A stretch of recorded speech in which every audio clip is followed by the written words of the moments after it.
بسم اللہ الرحمن الرحیم۔ السلام علیکم۔ امید کرتی ہوں کہ آپ سب خیر عافیت سے ہوں گے۔ جنت میں داخلے کی کنجی۔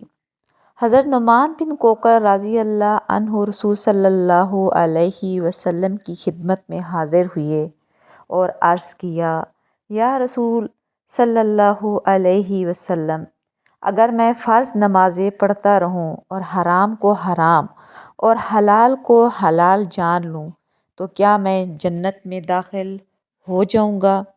آپ صلی اللہ علیہ وسلم نے ارشاد فرمایا، ہاں الحمدللہ۔ بسم اللہ الرحمن الرحیم۔ جنت کا خزانہ، لا حول ولا قوت الا باللہ، طاقت و قوت اللہ کے سوا اور کسی کے پاس نہیں۔ حضرت ابو موسیٰ اشعری رضی اللہ عنہ سے روایت کی، کہا رسول صلی اللہ علیہ وسلم نے مجھ سے فرمایا، کیا میں تمہیں ایک ایسا کلمہ نہ بتاؤں جو جنت کے خزانوں میں سے ایک خزانہ ہے؟ میں نے عرض کی، کیوں نہیں، ضرور بتائیں۔ آپ صلی اللہ علیہ وسلم نے فرمایا، لا حول ولا قوت الا باللہ۔ الحمدللہ۔